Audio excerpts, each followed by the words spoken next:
5000 அரசு பள்ளிகளை மூடுவதற்கு அந்த அரசு உத்தரவு போட்டிருக்கு. அம்மன சாமியார்கள் ஊர்வலம் போறதுக்கு அந்த அசிங்கத்துக்கு அவ்வளவு கோடிகளை கொட்டி செலவு செய்து அரசாங்கத்தினுடைய அத்தனை நிறுவனங்களையும் அதற்காக பயன்படுத்துகின்ற ஒரு அரசு பிள்ளைகளினுடைய படிப்புக்கு நிதி இல்ல, அதுக்கு எங்களால செலவு பண்ண முடியல. அவர் பேசுறது எல்லாமே அவருக்கு ரிவீட் ஆகி பயங்கரமா ட்ரோல் மெட்டீரியலா ஆயிட்டாரு இந்த எடப்பாடி பழனிசாமி. பிச்சை எடுக்க வருவாங்கல்ல, அவங்களுக்கு நம்ம சோறு தான் போட முடியும், அவங்களுக்காக வீட்டை கொடுத்துட்டு போக முடியுமா? நாம ஆர்எஸ்எஸ் அப்படின்ற அந்த தீவிரவாத அமைப்பு இருக்கு இல்லையா, அது மனித குலத்திற்கே எதிரான ஒரு அமைப்பு. ஆர்எஸ்எஸ்ஸையே கருவறுக்கணும்.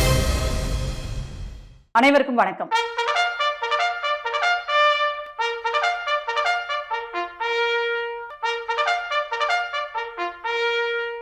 பாஜக ஆளுகின்ற உத்தரப்பிரதேச மாநிலத்தில் தொடர்ந்து அரசு பள்ளிகளை மூடுகின்ற வேலையை அந்த முதலமைச்சர், சாமியார் முதலமைச்சர் இருக்கார் இல்லையா, குரங்கு முதலமைச்சர், அந்த யோகி ஆதித்யநாத் தொடர்ந்து செஞ்சுட்டு இருக்காருங்க. ஏற்கனவே நிறைய அரசு பள்ளிகளை அங்கே தொடர்ந்து மூடிட்டே வர்றாங்க. இப்போ நேற்றைக்கு முன்தினம் பார்த்தீங்கன்னா ஒரு செய்தியில் 5000 அரசு பள்ளிகளை மூடுவதற்கு அந்த அரசு உத்தரவு போட்டிருக்கு அப்படின்ற ஒரு செய்தியை பார்க்குறோம் நாம. காரணம் என்ன சொல்றாங்க அப்படின்னா, நிதி பற்றாக்குறை, அதனால அரசு பள்ளிகளை மூடுறோம் அப்படின்னு உத்தரப்பிரதேச அரசு சொல்லுது, பாஜக அரசு சொல்லியிருக்கு.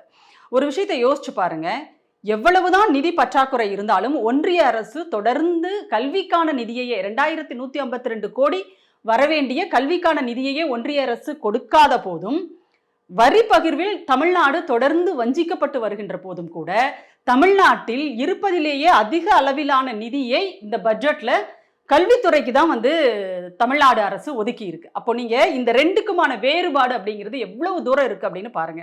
நம்மை பொறுத்தவரை, தமிழ்நாட்டு மக்களை பொறுத்தவரை, இங்கே ஒரு பழந்தமிழ் பாடல் சொல்ற மாதிரி கற்கை நன்றே கற்கை நன்றே பிச்சை புகினும் கற்கை நன்றே அப்படிங்கிறத நம்மளுடைய மரபு அப்படிங்கிறது. நீ என்னதான் கஷ்டப்பட்டாலும் பரவாயில்ல, சோத்துக்கு இல்லாட்டாலும் படிச்சிரு அப்படிங்கிறது நம்மளுடைய முன்னோர்கள் நமக்கு சொல்லி கொடுத்துட்டு போன பாலபாடம் அப்படிங்கிறது. ஆனா அதுல இன்றைக்கு தமிழ்நாடு அரசு ரொம்ப உறுதியா இருக்கு. பிள்ளைகளுக்கு திரும்ப திரும்ப திரும்ப திரும்ப படிங்க படிங்க படிங்கன்னு முதலமைச்சர் சொல்லிக்கிட்டே இருக்காரு. போற இடத்துல எல்லாம் உங்களுக்கு என்னென்ன வசதிகள் வேணுமோ எல்லாத்தையும் நான் செஞ்சு தரேன் அப்படின்னு முதலமைச்சர் சொல்றாரு. பொதுவா வீட்டுல பிள்ளைகள் படிக்கிறதுக்கு என்னென்ன வசதிகள்லாம் செஞ்சு தரணுமோ அதை பார்த்து பார்த்து பெற்றவங்க செய்வாங்க இல்லையா, அம்மாவும் அப்பாவும். அந்த வேலையை இன்றைக்கு தமிழ்நாடு முதலமைச்சர் தமிழ்நாட்டு பிள்ளைகளினுடைய கல்வி மேம்பாட்டுக்காக அவர்களை தொடர்ந்து மேலும் மேலும் உயர்கல்விக்கு அனுப்புறதுக்காக அவர் செஞ்சுட்டு இருக்காரு. அதனாலதான் தமிழ்நாட்டு பிள்ளைகள் எல்லாருமே நம்முடைய முதலமைச்சர் மாண்புமிகு முத்துவேல் கருணாநிதி ஸ்டாலின் அவர்களை அப்பா அப்படின்னு அன்போட கூப்பிடுறாங்க. இது சில பேருக்கு எரிச்சலை தருதுன்னு வச்சுக்கோங்களேன், அது ஒரு பக்கம் இருக்கட்டும். ஆனால் இன்னைக்கு உத்தரப்பிரதேசத்துல தொடர்ந்து பள்ளிக்கூடங்களை மூடிட்டு கிட்டத்தட்ட 5000 பள்ளிக்கூடங்கள் இப்ப மூடிருக்காங்கன்னா, இதுக்கு முன்னாடியும் கிட்டத்தட்ட ஒரு 1000 பள்ளிக்கூடங்களுக்கு மேல அரசு பள்ளிக்கூடங்களே அவங்க மூடிட்டாங்க. ஏற்கனவே அங்க அரசு பள்ளிக்கூடங்களினுடைய நிலை எப்படி இருந்ததுங்கிறது நிறைய வீடியோக்கள்ல நம்ம பாக்குறோம். ஏன்னா அங்க ஒரு மேற்கூரை இல்லாத கட்டிடங்கள்ல அந்த பள்ளிக்கூடங்கள் இயங்குறதும், மழை பெய்திருச்சுன்னா உடனே பிள்ளைகளை வீட்டுக்கு அனுப்பிடுறது, ஏன்னா எல்லாமே ஒழுகும் அங்க. அப்போ அதை வீட்டுக்கு அனுப்பிடுறது. மரத்தடியில நடக்கிற பள்ளிக்கூடங்கள், அதாவது வெளியில அந்த கட்டடத்துக்கு வெளியில வாசல்ல உட்கார்ந்து பிள்ளைகளை தரையில உட்கார வச்சு நடத்துறது, இது எல்லாத்தையுமே நம்ம பார்த்துக்கிட்டு தான் இருக்கோம்.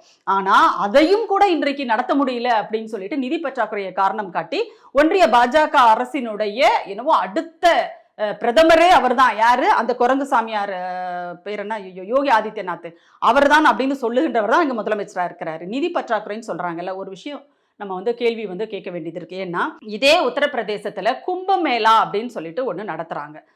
உத்தரப்பிரதேசத்திலையும் சரி, அல்லது அந்த அலகாபாத் அப்படின்னு சொல்லப்படுகிற அந்த இடத்துல இந்த பிரக்யாராஜா, சரி ஏதோ ஒன்று அவங்க வைக்கிற பேர் வாயில நுழைய மாட்டேங்குது, அந்த திரிவேணி சங்கமம் அப்படின்னு சொல்லுவாங்க இல்லையா, அந்த இடத்துல கும்பமேளா நடத்துறாங்க. ஒவ்வொரு ஆண்டும் கும்பமேளா நடத்துறாங்க. நடத்தும் போது பாத்தீங்கன்னா கிட்டத்தட்ட எத்தனை கோடிகளை கொட்டி செலவு பண்றாங்க. அம்மன சாமியார்கள் ஊர்வலம் போறதுக்கு அந்த அசிங்கத்துக்கு அவ்வளவு கோடிகளை கொட்டி செலவு செய்து அரசாங்கத்தினுடைய அத்தனை நிறுவனங்களையும் அதற்காக பயன்படுத்துகின்ற ஒரு அரசு பிள்ளைகளினுடைய படிப்புக்கு நிதி இல்ல, அதுக்கு எங்களால செலவு பண்ண முடியல, அதனால நாங்க பள்ளிக்கூடங்களை மூடுறோம் அப்படின்னு சொல்றாங்கன்னா, இவர்களினுடைய அரசாங்கத்தினுடைய லட்சணம் என்ன அளவுல இருக்கு, இல்ல அவங்க அந்த மக்களை என்னவாக வச்சிருக்க விரும்புறாங்க, என்னவா வச்சிருக்க திட்டமிடுறாங்க அப்படிங்கிறது நமக்கு இதுல இருந்து நல்லா தெரியுது. மக்களுக்கு கல்வியை கொடுக்க கூடாது என்பதுதான் பார்ப்பனியத்தினுடைய அடிப்படையான கொள்கை. ஏன்னா சூத்திரர்களுக்கு கல்வியை கொடுத்தால் அவர்கள் கேள்வி கேட்பார்கள், அவர்கள் வாழ்க்கையில் முன்னேறுவாங்க, அதுக்கப்புறம் பார்ப்பனியர்களுக்கு அடிமையாக அவர்கள் இருப்பதற்கு ஒரு நாளும் சம்மதிக்க மாட்டார்கள். அப்படிங்கிறதுனால தான் தொடர்ந்து ஆண்டாண்டு காலமாக சூத்திரர்களுக்கு கல்வியை மறுத்து வந்தது அந்த சின்ன ஒரு ஒரு சிறுபான்மை சமூகம் அப்படின்றது. ஆனா இன்னைக்கு நம்மெல்லாம் வந்து படிச்சு முடிச்சு வேலைகளுக்கு போய் பார்ப்பனர்களை விட இன்னும் மேலான இடத்திற்கெல்லாம் நம்ம போக ஆரம்பிச்சதுக்கு அப்புறமா இந்த ஒன்றிய பாஜக அரசு அதிகாரத்தில் கிடைச்சதுக்கு அப்புறம் இந்த ஒரு 2014 இருந்து இத்தனை ஆண்டுகளாக அதிகாரத்தை பயன்படுத்தி மறுபடியும் ரிவர்ஸ்ல வந்து இழுத்துட்டு போறதுக்கு பாக்குறாங்க. அதை உத்தரப்பிரதேச அரசு ரொம்ப சிறப்பாவே வந்து செஞ்சுட்டு இருக்காங்க. நிதி பற்றாக்குறைன்னு சொல்றாங்க. இன்னொரு பக்கம் பாத்தீங்கன்னா தமிழ்நாட்டோடு ஒப்பிடும்போது வட மாநிலங்கள் உத்தரப்பிரதேசம் கிடையாது. எல்லா மாநிலங்களுமே கல்வியில் பின்தங்கிய மாநிலங்களாக தான் இருக்கிறது. ஆனா அங்க பாத்தீங்கன்னா நிதியை வரி பகிர்வு உத்தரப்பிரதேசத்திற்கு மற்ற மாநிலங்களுக்கெல்லாம் அதிக அளவில் ஒன்றிய அரசு கொடுக்குது. ஏற்கனவே நம்ம சொல்ற மாதிரி நம்ம ₹1 கொடுத்தா நமக்கு 29 பைசா திருப்பி கொடுக்கிற ஒன்றிய பாஜக அரசு இன்னைக்கு உத்தரப்பிரதேசம் உள்ளிட்ட பாஜக ஆளுகின்ற மாநிலங்களுக்கு அவங்க ₹1 கொடுத்தாங்கன்னா ₹1.25, ₹2, ₹2.25 அளவுக்கு அவங்களுக்கு நிதி பகிர்வு திரும்ப கொடுக்குறாங்க. அப்ப இவ்வளவு நிதி கொடுத்தும் உங்களுக்கு ஏன் பத்தல அப்படிங்கிற ஒரு கேள்வி நியாயமான ஒரு கேள்வி தானே. இதுக்கு அந்த அரசு கிட்ட பதிலே கிடையாது. சரி, ரைட்.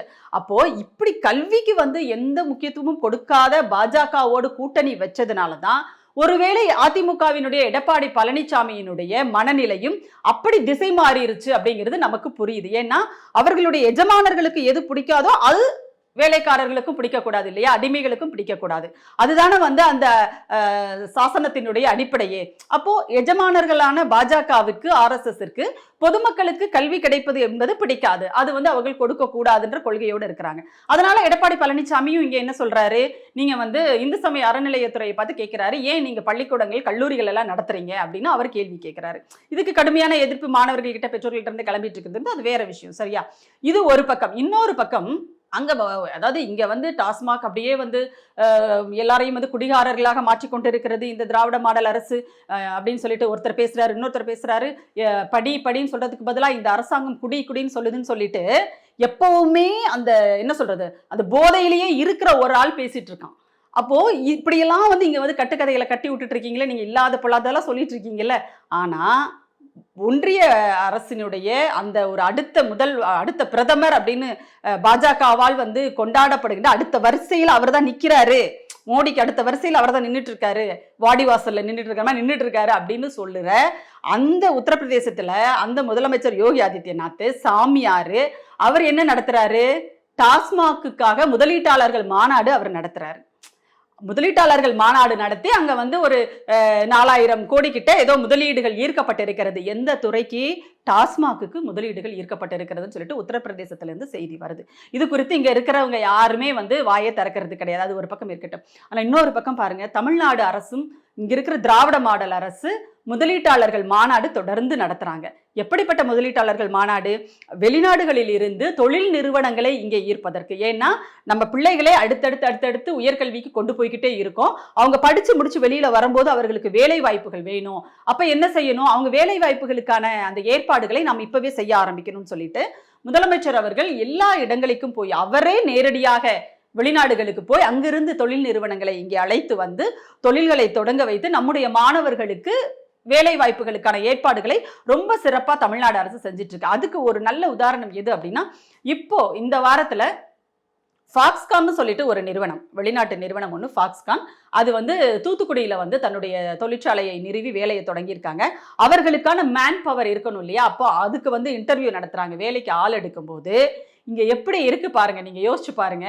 அதாவது 200 பேர் எடுத்திருக்காங்க. அதுல ஒரு இது எண்ணிக்கை வந்து சும்மா ஒரு 1-2 கொஞ்சம் முன்ன பின்ன இருக்கும், அவ்வளவுதான். 200 பேர் எடுத்திருக்காங்கன்னு வச்சுக்கோங்க. அதுல 95 பேர் மட்டும்தான் தனியார் பாலிடெக்னிக்ல படிச்ச மாணவர்களா இருக்காங்க. மீதி 105 பேர் வந்து அரசு பாலிடெக்னிக்ல படித்த மாணவர்கள் ஃபாக்ஸ்கான் நிறுவனத்துல வேலைக்கு இன்டர்வியூல செலக்ட் ஆயிருக்காங்க.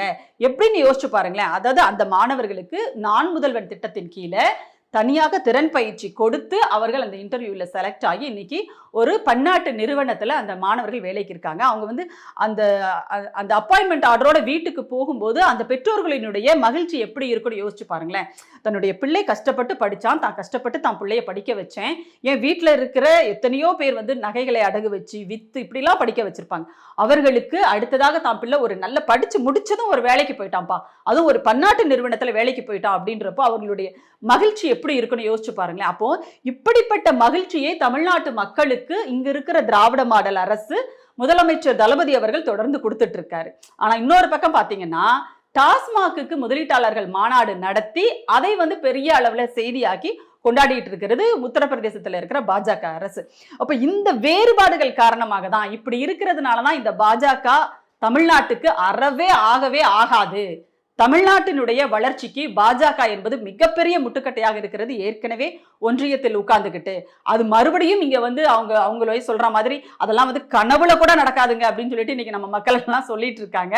அவங்க ஆட்சிக்கு வரணும் அப்படின்னு துடிக்கிறாங்க. அதுக்கு வந்து அதிமுக வந்து கை கொடுத்து தூக்கி விட பாக்குது. தோல் மேல தூக்கிட்டு சுமக்கிறாரு எடப்பாடி, தெருவா போறாரு. ஆனா கேட்கறதுக்கு தான் ஆள் இல்லை அவர் பேசுறத. அதுலயும் அவர் பேசுறது வேற, பாவம் அவருக்கு வந்து நாக்கு திருந்தலை இன்னும். சரியா, நம்ம சின்ன பிள்ளைல சொல்லுவாங்க இல்லையா, நாக்குல வசம்பு வச்சு தேய்க்கணும்னு சொல்லிட்டு, அந்த மாதிரி அவருக்கு ஒருவேளை அப்படி தேய்க்காம விட்டாங்களா என்னன்னு தெரியல. வீட்டுல அவர் பேசுறது எல்லாமே வந்து அவருக்கு ரிவீட் ஆகி பயங்கரமா ட்ரோல் மெட்டீரியலா ஆயிட்டாரு இந்த எடப்பாடி பழனிசாமி. அவர் என்ன பண்ணுவார் பாவம், அவருக்கு தெரிஞ்சது அவ்வளவுதான், வர்றது அவ்வளவுதான். அவருக்கு என்ன வச்சுக்கிட்டா அவர் வந்து பேச மாட்டேன்னு சொல்றாரு, ஏதோ உணர்ச்சி வசப்பட்டு பேசுறாரு. ஆனா எல்லாமே அவருக்கு ரிவர்ஸா தான் வந்து போகுது. நேற்றுக்கு பாத்தீங்கன்னா ஒரு வீடியோல அவர் பேசுறாரு. அந்த நேற்றுக்கு தான் சிதம்பரத்துல வந்து தமிழ்நாடு முதலமைச்சர் அவர்கள் முந்த நாள் தொடங்கி வச்சிருக்கிறாரு உங்களுடன் ஸ்டாலின் திட்டம் அப்படின்னு சொல்லிட்டு ஒன்று தொடங்கி வச்சிருக்கிறார். அதுல வந்து கிட்டத்தட்ட 46 அரசு சேவைகளை மக்கள் இருக்கிற இடத்துக்கே போய் கொடுக்கிறது தான் அந்த திட்டத்தினுடைய நோக்கம் அப்படின்றது ரொம்ப சிறப்பா இன்னைக்கு தமிழ்நாடு முழுக்க வந்து அந்த திட்டம் செயல்படுத்தப்பட்டு இருக்கு. அதை பத்தி அதனுடைய அந்த டாரிஃபை யாரோ கொடுத்துட்டாங்க போல இருக்கு எடப்பாடி பழனிசாமி கிட்ட. அதை கையில வச்சுக்கிட்டு உடனே அவர் சொல்றாரு. ஆனா அவர் பேசுறதெல்லாம் என்ன தெரியுமா, உங்களுடன் ஸ்டாலின் திட்டத்துக்கு எதிர்கட்சி தலைவரான எடப்பாடி பழனிசாமியே வந்து பிரச்சாரம் பண்ணிட்டு இருக்காருங்க. அவ்வளவு அழகா பிரச்சாரம் பண்றாரு. உண்மையிலேயே நம்ம கூட அதை அந்த அளவுக்கு எடுத்து சொல்லியிருக்கோமா என்னன்னு தெரியல. அந்த 46 சேவைகளும் என்னென்ன சேவைகள் அந்த உங்களுடன் ஸ்டாலின் திட்டத்துல கொடுத்துருக்காங்கிறத எடப்பாடி பழனிசாமி அழகா தெளிவா வந்து அதை பார்த்து அவர் வாசிக்கிறாரு. ஆனா உண்மையிலேயே அது ஒரு பெரிய மனசு வேணும். ஏன்னா அதாவது அதிமுகவுக்கு எதிர்கட்சியான திமுக ஆளுங்கட்சியாக இருந்து ஒரு திட்டத்தை கொண்டு வருது. அந்த திட்டத்தை பற்றி போற இடத்துல எல்லாம் மக்கள் கிட்ட அப்படியே அந்த திட்டத்தை எல்லாம் வாசிச்சு ஒரு வரி விடாம இவர் சொல்றாருன்னு சொன்னா உண்மையிலே எடப்பாடி பழனிசாமி அவர்களினுடைய நல்ல மனசுக்கு பரந்த பெருந்தன்மைக்கு நம்மளுடைய நன்றியை முதல்ல நம்ம தெரிவிச்சுக்குவோம். ஆனாலும் அவர் சேர்ந்திருக்கிற இடம் வந்து சேராத இடம் தண்ணில் அவர் சேர்ந்திருக்கிறார். அதனால அதிமுக கொஞ்சம் கொஞ்சமா அழிஞ்சுக்கிட்டே போகுது. தொண்டர்கள், அதிமுக தொண்டர்கள் ரொம்ப ரொம்ப பாவம். அவங்க வந்து அப்படியே தவிக்கிறாங்க. ஐயோ கட்சி காணாம போகுதே அப்படின்ற ஒரு தவிப்புல அவங்க இருக்காங்க. ஏன் வந்து அதிமுக வந்து பாஜகவோட கூட்டணி வைக்க கூடாதுன்னு அதிமுகவிலேயே எதிர்ப்பு இருக்குது, அதிமுக தொண்டர்களே எதிர்க்கிறாங்க அப்படின்னா பாஜகவோட ட்ராக் ரெக்கார்ட் அப்படி. தமிழ்நாட்டை பொறுத்த வரைக்கும் பாஜகவுக்கு ஒரு சின்ன ஒரு வாய்ப்பு கூட தமிழ்நாட்டு மக்கள் கொடுக்கறதுக்கு தயாரா இல்லை. அது எப்படி தெரியுமா, நெல்லையில நயினார் நாகேந்திரன் வந்து அதான் இந்த தலைவரா இருக்கார் இல்லையா, அந்த பாஜகவுக்கு தமிழ்நாட்டினுடைய தலைவராக நயினார் நாகேந்திரன் புதுசா வந்திருக்கிறாரு. அவர் வந்து என்ன பண்றாரு, வந்த புதுசுல, அதாவது என்ன எங்க ஊர்ல ஒண்ணு சொல்லுவாங்க, புது மாப்பிள்ளை ஜோறு அப்படின்னு சொல்லுவாங்க தெரியுமா, அந்த மாதிரி அவர் என்ன பண்றாரு, புதுசா தலைமை பொறுப்பு கொடுத்த உடனே போய் உட்கார்ந்துக்கிட்டு பொது வெளியில மக்களையும் தொண்டர்களையும் அவர் வந்து சந்திக்கிறாரு. அது வந்து லைவா வேற எல்லாரும் வந்து வீடியோ எடுத்து போட்டுட்டு இருக்காங்க. அவருக்கு தெரியாதுல்ல எந்த பக்கத்துல இருந்து ஆப்பு வரும்னு தெரியாம அவர் பாட்டுக்கு உட்கார்ந்து கேட்டுட்டு இருக்காரு. அப்ப பாஜகவோட தொண்டரே ஒருத்தர் வந்து என்ன சொல்றாருன்னா, மக்கள் கிட்ட நாங்க போனோம் அப்படின்னா உங்களுக்கு சோறு கூட போட்டுடுறோங்க, ஆனா ஓட்டு மட்டும் போட மாட்டோம்னு சொல்றாங்க சார் அப்படின்னு சொல்லிட்டு தலைவரேன்னு சொல்லிட்டு அவர் சொல்றாரு. அப்படியே ஷாக் ஆயிட்டாரு நயினார் நாகேந்திரன், என்னது அப்படின்னு சொல்லிட்டு. அப்போ தமிழ்நாட்டு மக்கள் ரொம்ப தெளிவா இருக்காங்க. ஏன்னா பொதுவா நம்ம அதாவது இப்போ பிச்சை எடுக்க வருவாங்கல்ல, அவங்களுக்கு நம்ம வந்து சோறு தான் போட முடியும், அவங்களுக்காக வீட்டை கொடுத்துட்டு போக முடியுமா நாம, இல்ல. அதே மாதிரிதான் தமிழ்நாட்டுல பாஜக இருக்குதா, இருந்துட்டு போ அவ்வளவுதானே தவிர நீ வந்து உயிரோட இருக்கணும்னா ஏதோ கொஞ்சம் நாங்க ஒரு கை அள்ளி போடுறோம், நீ சாப்பிட்டுட்டு பேசாம இங்க கெட, அவ்வளவுதான். மற்றபடி நீ வந்து ஆட்சிக்கு வரணும் அதிகாரத்துக்கு வரணும்லாம் நினைச்சா அதை நாங்க விடமாட்டோம்னு சொல்லிட்டு தமிழ்நாட்டு மக்களே தெளிவா இருக்காங்கிறது அதுலயே நமக்கு தெரிஞ்சு போச்சு. சரியா, அதனாலதான் நம்ம என்ன சொல்றோம்னா, இந்த எடப்பாடி ஏன் திரும்ப திரும்ப அங்க போய் நிக்கிறாரு அப்படிங்கிறதா இன்னைக்கு எல்லாருக்குமான கேள்வி.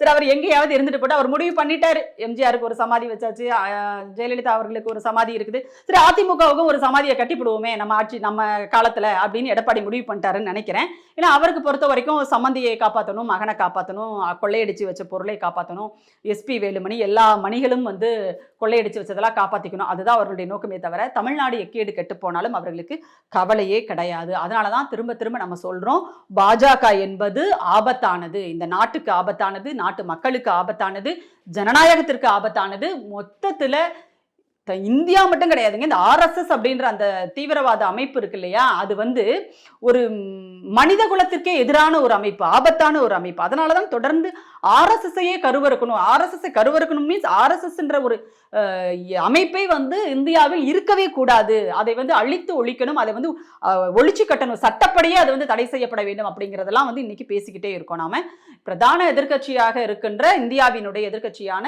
காங்கிரசினுடைய தலைவர் ராகுல் காந்தி அவர்களே ரொம்ப தெளிவா திரும்ப திரும்ப அழுத்தம் திருத்தமாக பதிவு செய்கிறார்.